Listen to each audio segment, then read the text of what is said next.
بسم الله الرحمن الرحيم.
أشهد أن محمد رسول الله.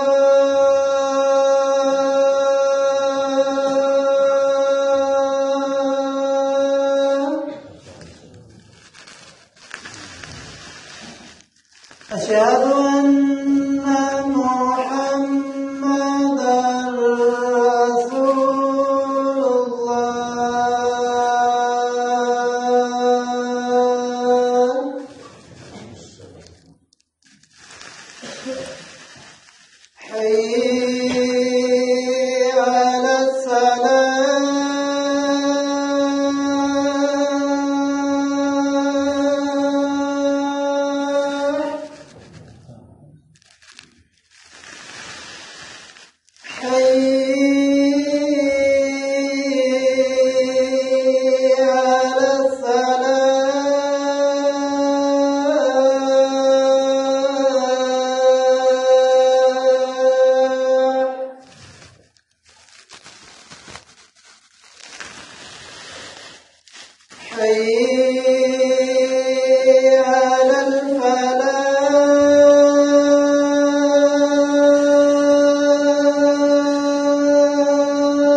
ونعوذ بالله من شرور أنفسنا ومن سيئات أعمالنا. من يهده الله فلا مضل له ومن يضلل فلا هادي له.